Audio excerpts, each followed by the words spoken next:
Salut, aujourd'hui je vais te montrer un outil qui peut littéralement te faire gagner des heures chaque semaine. Tu sais ces moments où tu reçois un PDF et tu ne peux rien modifier. Impossible de changer le texte, impossible de corriger une erreur, impossible d'extraire une page. Et là, soit tu fais un copier-coller bancal de ton PDF, soit tu paies un abonnement hors de prix. Mais imagine un instant un outil qui te permet de modifier n'importe quel PDF, d'ajouter un mot de passe pour le sécuriser en quelques secondes, de transformer un document scanné en fichier modifiable et même de discuter avec ton PDF grâce à l'intelligence artificielle. Oui, tu as bien entendu, discuter avec ton PDF. Dans cette vidéo, je vais te montrer comment fonctionne UPDF, donc c'est l'outil que je vais te présenter, ce qu'il permet réellement de faire et surtout si ça peut remplacer des solutions beaucoup plus chères comme Adobe. On va tester ça ensemble en conditions réelles. C'est parti. Alors concrètement, UPDF, qu'est-ce que c'est? C'est un logiciel qui te permet de lire, modifier, convertir, protéger et organiser tes PDF, le tout dans une seule interface. Il est disponible sur Mac, Windows, iPhone, iPad et Android. Et ça, c'est déjà un gros point fort. Une seule licence fonctionne sur plusieurs appareils en même temps. Donc si tu bosses sur ton Mac au bureau et que tu veux retrouver tes fichiers sur ton téléphone ou ta tablette, c'est totalement possible. Ce que j'ai bien aimé en l'utilisant, c'est l'interface. Elle est beaucoup plus moderne et intuitive que certains outils historiques du marché. Tu as tout à portée de clic. Édition, annotation, conversion, IA, protection du document, sans devoir chercher dans 15 menus différents. Et autre point important, UPDF coûte environ un quart du prix d'Adobe Acrobat, tout en proposant des fonctionnalités essentielles et même de l'intelligence artificielle intégrée directement dans l'outil. Donc maintenant, on va ouvrir le logiciel ensemble et je vais te montrer concrètement ce qu'il a dans le ventre. Et on se retrouve sur mon écran, donc je vais pouvoir te faire la démonstration en live de UPDF. Donc une fois que tu auras téléchargé l'outil, donc soit sur ton Mac ou sur ton PC, tu auras accès donc à l'outil et quand tu te connectes dessus, tu as cet écran en fait qui va s'afficher tout simplement, dans lequel il y a plusieurs onglets que je vais évoquer très rapidement. Donc tu as un élément qui est juste là, série pour débutants UPDF, tout simplement. Ça va être un tuto, donc je t'invite à cliquer dessus et puis regarder les différentes étapes. Ça va t'aider un petit peu à appréhender l'outil. Et ensuite, tu as différents onglets, comme je le disais, pardon. Tu as un onglet récent, donc c'est tous les documents que tu as traités récemment. Un onglet favori juste ici, donc ça c'est pertinent si par exemple tu as l'habitude de traiter des dizaines et des dizaines de PDF sur UPDF et que tu souhaites en garder certains en favori. Donc voilà, c'est très pratique. Ensuite, tu as un onglet qui te permet d'ouvrir un fichier PDF et du coup de l'importer. Tu as un autre onglet qui te permet de téléverser en fait des PDF sur le cloud parce que tu as une fonctionnalité cloud sur UPDF qui te permet tout simplement de stocker tout un tas de documents. Ensuite là, tu as simplement la visibilité pour si tu souhaites afficher au format de cette façon ou bien en miniature comme c'était juste avant. Moi, je préfère de cette façon-là. Et juste en dessous, tu as trois logos. Donc le premier, celui de gauche, c'est outils. Donc c'est en gros la boîte à outils du PDF. Et tu auras accès à cette boîte à outils dans les différents environnements que je vais montrer tout à l'heure. Donc c'est un peu c'est ta boîte à outils tout simplement pour pouvoir modifier ton PDF avec différents éléments. Donc pour le moment, je les évoque pas, on verra ça tout à l'heure. Tu as une autre fonctionnalité très intéressante qui s'appelle UPDF IA. Donc UPDF IA est connecté à GPT-5 et aussi à DeepSeek R1. Donc l'idée ici, c'est d'avoir un environnement d'intelligence artificielle qui va te permettre d'importer un PDF et ensuite tu vas pouvoir interagir avec ce dernier en lui demandant différentes requêtes. Pareil, j'évoque pas encore dans le détail ces éléments-là puisqu'on va voir ça tout à l'heure, mais tu verras que c'est un de mes éléments, une des fonctionnalités que je préfère le plus dans UPDF. Donc on va retourner à l'écran précédent. Et là, je me suis téléchargé un PDF en fait de la ville de Paris, donc de l'office de tourisme du 11e arrondissement, dans lequel on donne tout un tas de coins très sympas à visiter. Et en fait, ça va être un peu notre cobaye pour le test du PDF. Donc je vais ouvrir le document. Et du coup, quand tu ouvres un document PDF, tu as accès à cette interface-là, sur laquelle tu as la possibilité de te connecter à ta boîte à outils, comme je le disais tout à l'heure. Et via cette boîte à outils, tu vas pouvoir faire tout un tas de choses. Donc sur l'écran de la boîte à outils, tu as accès à plusieurs choses. Tu peux faire des commentaires. En gros, ça va te permettre tout simplement de mettre de la zone de texte, par exemple, d'ajouter de la surbrillance. Admettons que je souhaite mettre en surbrillance cette phrase-là. Donc ça, c'est assez classique. Tu vas pouvoir faire du commentaire de texte, hop, comme là. Tu vas pouvoir te mettre des notes. Admettons que je souhaite absolument me garder ça en mémoire. Je vais mettre ne pas oublier. On peut choisir la dimension et tout, hein, donc la couleur, etc. Terminé. Donc j'ai ma petite note qui apparaît juste ici. Donc très pratique. Tu peux aussi utiliser le crayon, par exemple, pour faire des choses comme ça. Je sais pas très bien dessiner, moi. Hop, tac, tac, tac. Super pratique. Tu peux mettre des formes aussi. Hop, un rectangle, par exemple. Ou d'autres formes, hein. Bon, tu as d'autres possibilités. Tu peux ajouter de la distance entre les éléments, entre les blocs. Tu peux aussi joindre un fichier, ajouter des petits autocollants, mettre des tampons. Tu peux aussi ajouter une signature. Et ça, c'est une fonctionnalité qui est vraiment top sur UPDF. Ça, c'est bien quand, par exemple, tu as des documents à faire signer ou que toi, tu dois signer un document. Donc, tu vas pouvoir utiliser cette fonctionnalité. Tu peux créer une signature, par exemple, très rapidement. Soit en le saisissant, bon, tu peux, par exemple, signer avec ton nom et ton prénom. Tu peux aussi le faire à main levée, par exemple, si tu as besoin de faire une signature à main levée comme sur des documents classiques en papier. Tu peux aussi, si tu le souhaites, utiliser le trackpad de ton ordinateur ou bien de ton Mac pour signer. Du coup, c'est un peu le même principe que la main levée. Ou bien tu peux importer une photo de ta signature. Donc, je vais fermer tout ça. On va retourner dans la boîte à outils et on va voir la fonctionnalité modifiée. Avec cette fonctionnalité, tu vas pouvoir, comme je disais tout à l'heure, bon, c'est un peu similaire à ce que j'avais évoqué, rajouter de la zone de texte, rajouter des images si tu le souhaites, et aussi des liens, ça peut être intéressant. Si tu as envie, par exemple, je sais pas, d'ajouter ajouter un lien ici vers un site internet ou alors vers une autre page, tu peux le faire ici très facilement. Tu as aussi une fonctionnalité formulaire, donc ça c'est utile, je pense, quand tu crées un PDF en partant de zéro. Tu peux par exemple ajouter des champs texte, des zones à cocher, des boutons, des menus déroulants. Donc, tu as plein de fonctionnalités. Tu as des champs de date, signature numérique. Tu vois, je peux rajouter un champ ici où je demande la signature. Ça, c'est bien si par exemple, j'envoie un contrat à quelqu'un et que j'ai besoin que cette personne signe. Je peux rajouter ce champ signature. Comme ça, la personne mettra sa signature à ce moment-là et pourra signer le contrat dans cet exemple. Tu as aussi ici la possibilité de lancer une reconnaissance de champs de formulaire. Donc, ça peut être bien quand tu as un formulaire tout simplement à remplir. UPDF va détecter automatiquement les différents champs et du coup, tu pourras les remplir toi juste derrière. Je suis pas sûr que ça se prête à ce genre de document parce que là, c'est plus une plaquette touristique. On va quand même lancer le test. Donc, comme je te disais, c'est une plaquette en fait touristique. Donc, en gros, il n'y a pas vraiment de champs à remplir, ça tu l'auras deviné. Et en fait, il a détecté ces lignes-là comme des champs à remplir. C'est pas le cas, mais ça te donne une idée de la possibilité quand tu as un très long formulaire avec des champs à remplir. Si tu veux être sûr de rater aucun champ et si sur le document c'est pas forcément bien indiqué, et grâce à cette fonctionnalité, tu vas pouvoir l'activer et ensuite il va repérer automatiquement tous les champs et comme ça tu n'oublies aucun champ à remplir. On va retourner sur la petite boîte à outils et on va voir le volet page. Donc dans le volet page, tu vas avoir la possibilité de faire énormément de choses. Donc déjà, tu peux afficher toutes les pages en fait du PDF sous ce format-là. Donc c'est beaucoup plus facile à visionner et c'est super intéressant si, imaginons, tu as un PDF avec, je sais pas moi, des centaines de pages. Là, tu vas pouvoir les voir plus simplement. Tu vas pouvoir sélectionner les pages. Tu vas pouvoir en insérer si tu le souhaites à partir d'un fichier ou à partir d'une image. Tu vas pouvoir extraire des pages, donc des isolés. Tu vas pouvoir remplacer des pages. Tu as aussi un petit système, par exemple, juste ici, au lieu de passer par les boutons, tu peux ici ajouter une page. Voilà, il y a un petit plus qui s'affiche. Tu peux prendre une page et la drag and drop avant celle-ci. Tu vois, je les ai inversées.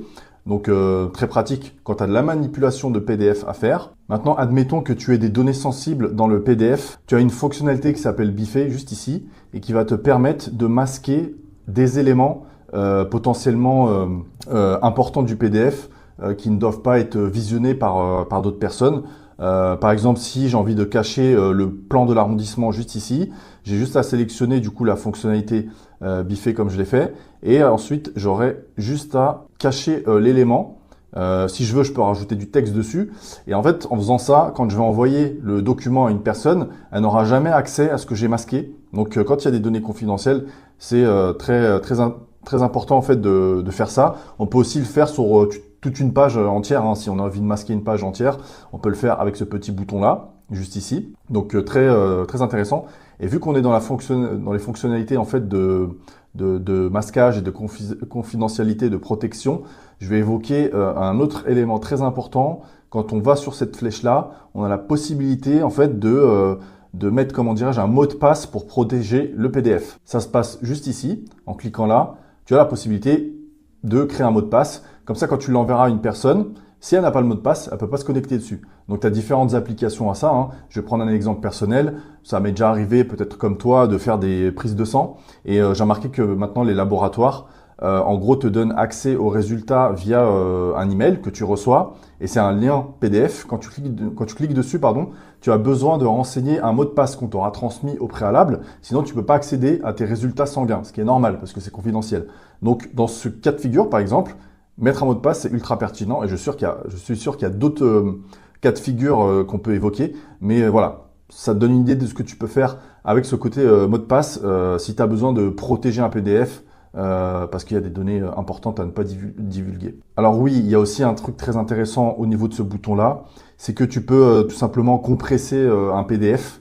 Alors quand tu le compresses, ça va réduire la taille, mais ça va jamais en fait tronquer la qualité du PDF. Donc les images et tout le reste, la typo seront conservés dans la même qualité. Simplement, il sera moins lourd.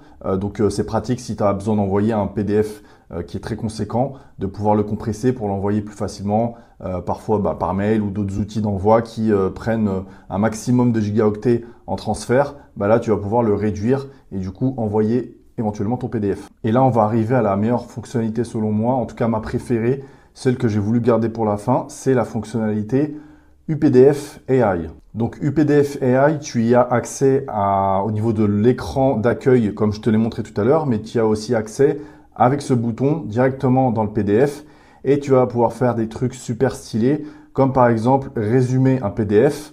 Donc là, on va partir du postulat que je ne connais pas ce PDF et que j'ai pas envie de le lire entièrement.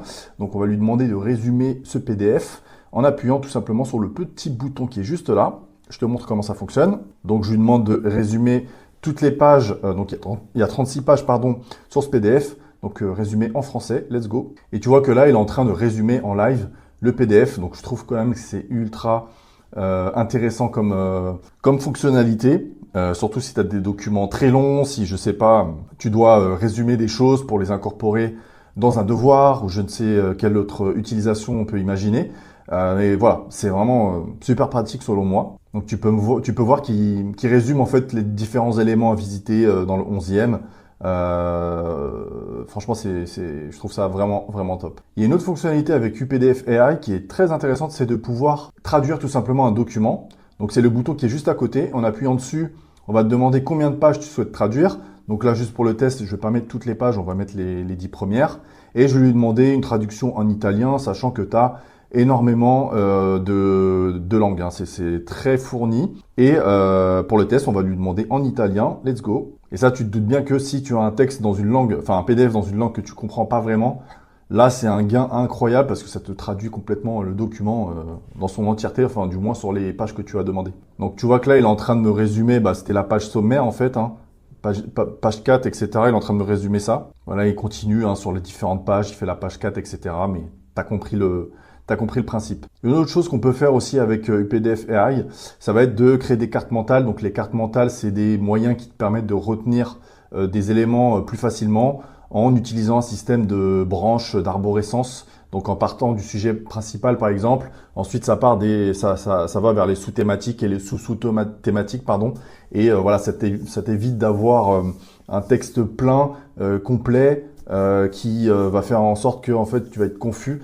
Là, avec une carte mentale, tu as vraiment les éléments principaux avec les différentes branches, l'arborescence, qui te permet en fait de résumer tous les éléments et peut-être de les garder plus facilement en tête, notamment quand tu vas faire une présentation. Si tu as une carte mentale que tu peux dérouler très simplement, c'est plus simple que d'avoir des blocs de texte à présenter. Et donc là, la fonctionnalité carte mentale, alors ça va pas être une carte mentale visuelle, mais ça va être en fait un ensemble de parties et de sous-parties pour pouvoir tout simplement comme je disais tout à l'heure, retenir des éléments ou bien les présenter un petit peu plus facilement sous forme de notes. Donc on va lancer la fonctionnalité tout de suite. Alors je retire ce que j'ai dit. Je pense que quand je l'ai utilisé la première fois pour faire le test hors caméra, je l'avais mal utilisé. En fait, ça te fait réellement une carte mentale typique, comme on en trouve partout, mais du coup entièrement faite avec l'intelligence artificielle très rapidement, parce que pour faire ça à la main, c'est une galère. Donc là, l'outil te le fait très simplement. Donc voilà, si tu sais pas ce que c'est une carte mentale, ça a cette tête-là. Donc ça résume en gros, ça part de la grande partie, et ensuite ça fait des sous-parties. Là, on peut les regrouper. Donc si j'appuie là, ça ferme en fait toute la branche qui est à droite. Je peux le faire pour toutes les branches. Tu verras que ça sera moins volumineux après. Donc voilà, quand une carte mentale est pliée, généralement, elle ressemble à ça. Et ensuite, quand tu as envie de la déplier pour tout simplement révéler les différents éléments, tu as juste à appuyer sur les boutons et ensuite ça te génère les sous-parties et puis ensuite tu peux attaquer sur les sous-parties des sous-parties. Donc Franchement, incroyable comme fonctionnalité aussi. Tu t'imagines pas, enfin si tu as l'habitude d'utiliser les cartes mentales, je pense que tu as compris que ça va te faire gagner énormément de temps de pouvoir les créer comme ça en 2 temps, en 3 mouvements, tout simplement en appuyant sur un bouton. Donc encore une fois, la fonctionnalité est vraiment top. Et n'oublie pas que tu peux discuter avec cette intelligence artificielle, tu peux lui demander des choses. Je vais faire un petit test là. On va lui demander quelle est l'adresse de l'Office du tourisme. Après, en partant du postulat qu'elle est inscrite dans le PDF, ça j'en suis pas très sûr, mais on va quand même lui demander. Alors il me dit qu'il n'a pas trouvé d'adresse d'information à ce niveau-là dans le fichier, hein. Comme j'ai dit, je n'étais pas sûr qu'elle soit inscrite dedans. Par contre, il enchaîne en me donnant en fait une autre adresse qu'il a trouvée de l'Office du tourisme. Donc voilà, c'est vraiment une discussion que tu peux avoir avec ce PDF-là. Et parfois, quand il trouve pas la solution ou quand il trouve pas la réponse, il va aller piocher certainement sur Internet pour vérifier s'il peut t'aider. Donc c'est tout simplement comme les LLM classiques que tu peux utiliser au quotidien. Je ne vais pas aller plus loin, donc comme tu vois, il y a encore plein de choses à découvrir dans l'outil. Tout ce que je peux te dire, c'est que c'est un outil vraiment très très intéressant parce que il est pas très cher, c'est un quart du prix d'Adobe. Tu as des fonctionnalités qui sont vraiment puissantes et intéressantes, comme tu as pu le voir lors de cette démonstration. Tu as une mise à jour en fait de UPDF par les équipes du PDF qui est très régulière. En fait, il y a des améliorations du produit mensuel. Tu as un service client qui est très réactif, qui répond 24 heures sur 24, 6 jours sur 7. Et si tu prends l'outil, tu as une garantie de 30 jours, une garantie de remboursement de 30 jours. Voilà pour la démonstration complète du PDF. Comme tu as pu le voir, on peut modifier un PDF très, très facilement, ajouter ou supprimer des pages, protéger un document avec un mot de passe, expurger des informations sensibles, convertir ou compresser un PDF et même discuter avec ces documents grâce à l'intelligence artificielle. Honnêtement, pour moi, c'est une alternative très sérieuse à Adobe Acrobat avec une interface beaucoup plus moderne, une licence utilisable sur plusieurs appareils et un tarif environ 4 fois plus abordable. Si tu veux tester l'outil par toi-même, tu trouveras le lien pour télécharger UPDF gratuitement, le lien vers l'offre promotionnelle exclusive et le lien pour découvrir UPDF AI tout en première ligne de la description de la vidéo. Et je t'ai aussi mis une offre limitée en commentaire épinglé si tu bosses régulièrement avec des PDF, donc contrats, devis, factures, dossiers administratifs, ça peut clairement te faire gagner du temps et de l'argent. Et je suis curieux de savoir, dis-moi en commentaire, est-ce que tu utilises encore Adobe ou est-ce que tu es prêt à tester une nouvelle alternative comme UPDF? Et si cette vidéo t'a été utile, pense à t'abonner à la chaîne pour ne pas rater les prochains outils qui peuvent booster ta productivité. Et pour rappel, tu as aussi le lien vers ma newsletter dans laquelle je partage tout un tas d'astuces sur l'acquisition, donc trouver des nouveaux clients, la productivité dans ton business, l'intelligence artificielle appliquée au marketing et à ton entreprise. Donc voilà, tout est dans la description et dans le commentaire épinglé. Et je te dis à la prochaine pour une prochaine vidéo. Salut!